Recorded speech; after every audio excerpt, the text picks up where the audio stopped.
West Bengal legislative assembly 2026-এর election, প্রথম দফার ইলেকশন 294টা মানে সিটের মধ্যে 152টা সিট নিয়ে আজকে পুরো রাজ্য জুড়ে ভোট পর্ব শুরু হয়ে গিয়েছে।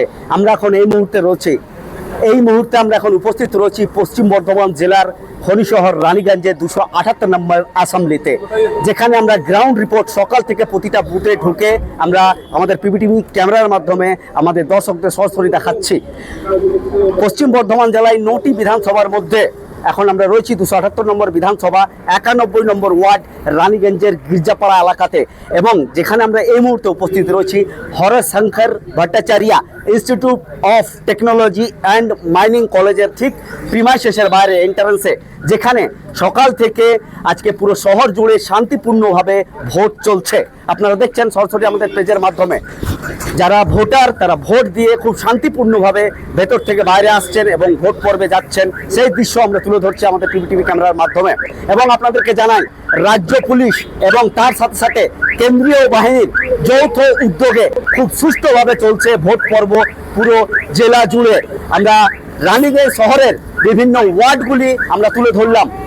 93 নম্বর ওয়ার্ড, 92 নম্বর ওয়ার্ড, এরপর 89, 88 এবং এরপরে আমরা যে চিত্র সচক্ষে আমাদের পিবিটিভি ক্যামেরার মাধ্যমে আপনাদের সামনে তুলে ধরছি সেটা হচ্ছে 91 নম্বর ওয়ার্ড গির্জাপাড়া। আপনারা আমার চিত্র সাংবাদিক সরাসরি খুব সুন্দরভাবে ফুটিয়ে তুলেছে ভোট দানের পর্ব এবং ভোট পর্ব যেভাবে চলছে। মানুষ সকাল থেকে অত্যন্ত খুশির সহিত নিজের আইডেন্টি প্রুফকে সামনে রেখে এবং আমাদের সামনে দেখিয়েও ভোটকে খুব সুন্দরভাবে তারা ভোট দিচ্ছেন, এবং রাজ্য পুলিশ কেন্দ্রীয় বাহিনী দ্বারা খুব সুষ্ঠুভাবে ভোট পরিচালনা করা হচ্ছে, সে চিত্র আমরা তুলে ধরছি আমাদের পিবিটিভি ক্যামেরার মাধ্যমে। এর পরবর্তী পর্যায়ে আরও যেসব লেজিসলেটিভ যে অ্যাসেম্বলিগুলো রয়েছে 275 বলুন, জামুরিয়া ক্ষেত্র বলুন, বিভিন্ন এরিয়াতে যে কিভাবে ভোট চলছে সরাসরি আমরা তুলে ধরবো আমাদের পিবিটিভি ক্যামেরার মাধ্যমে। ততক্ষণের জন্য সঙ্গে থাকুন, আমি সম্রাট।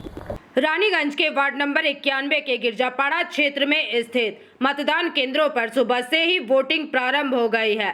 मतदाताओं में लोकतांत्रिक प्रक्रिया को लेकर उत्साह देखा जा रहा है और लोग कतारों में लगकर शांतिपूर्ण ढंग से अपने मताधिकार का प्रयोग कर रहे हैं। स्थानीय प्रशासन की ओर से सुरक्षा के पुख्ता इंतजाम किए गए हैं, जिससे मतदान प्रक्रिया बिना किसी बाधा के सुचारू रूप से संचालित हो रही है। शुरुआती घंटों में किसी प्रकार की गड़बड़ी या अव्यवस्था की सूचना नहीं मिली है, जिससे क्षेत्र में शांतिपूर्ण माहौल बना हुआ है। কতটা করতে পারবে সেটা আমি বলছি না, কিন্তু ওরা লোডশেডিং করার চেষ্টা করবে। প্লাগ পয়েন্টে বলছি কাগজ ঢুকিয়ে দিয়েছে কোনো প্লাগ পয়েন্টে, এগুলো আগেকার স্ট্র্যাটেজি। প্লাগ পয়েন্টে কিছুক্ষণ বাদে প্লাগ পয়েন্টটা নড়ে যাবে আর ক্যামেরা অফ হয়ে যাবে। আর নতুন ক্যামেরার টিম যতক্ষণে পাঠাবেন ততক্ষণ 45 মিনিট 1 ঘন্টা হয়ে গেছে। জায়গায় জায়গায় বোমাবাজি করা হয়, মানুষ যাতে না আসতে পারে, মানুষ যাতে ভয় পায়। এগুলো তো পুরোনো স্ট্র্যাটেজি, এগুলো তো করেই আসছে, এবারও তারা করবে, এটা আমার কাছে খবর। বাইরে থেকে প্রচুর লোক এসে না বাইরে থেকে কিছু হয়তো গ্যারেজ হয়েছে, বাইরে থেকে প্রচুর গুন্ডা কার ঢুকেছে। নাদিম বলে, আমি তো গুন্ডা নিয়ে পিএইচডি করিনি, তো মমতা ব্যানার্জি করেন, উনি তো গুন্ডাদের চালান আর এখন চালিত হয়। তো নাদিম বলে একটি মারাত্মক গুন্ডা, সে খড়গপুর থেকে কালকে নাকি ঢুকেছে ডামরা এলাকায়। আমি সেটাও ইলেকশন কমিশনকে জানিয়েছি। এখন ডিজাইনার থাকতে থাকতে এইসবের সাথে যোগাযোগ সব চর্চা করতে হচ্ছে, এমনই জায়গায় এসে পড়েছে। কমিশন কি কোনো পদক্ষেপ নিয়েছে? আমি জানিয়ে দিয়েছি, আমার জানাবার কথা আমি জানিয়ে দিয়েছি।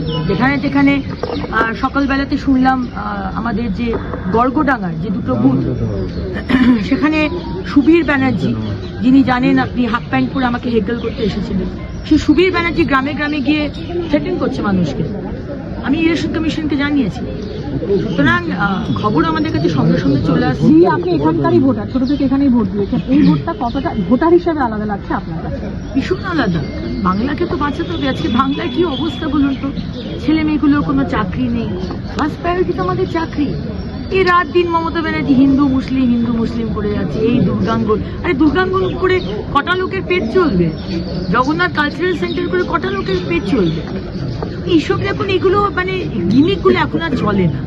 এখন মানুষ এগুলো বুঝে গেছে। আমাদের চাকরি চাই, জল চাই, বাড়ি চাই, রাস্তা, ইনফ্রাস্ট্রাকচার ডেভেলপমেন্ট, মেয়েদের কলেজ, প্রাইমারি হেলথ সেন্টারগুলো ভালো হোক, স্মার্ট ক্লাসরুম হোক। সরকারি টিচারই নেই। আজকে আমরা এলে আমরা স্মার্ট ক্লাসরুম করবো। প্রাইমারি হেলথ সেন্টারগুলো এত ঝাঁ ঝকঝকে হবে যে কেউ জেলার হাসপাতালে যেতে হবে। বড় অপারেশন ছাড়া সবকিছু যাতে প্রাইমারি। रानीगंज से सम्राट दास की रिपोर्ट, PVTV न्यूज।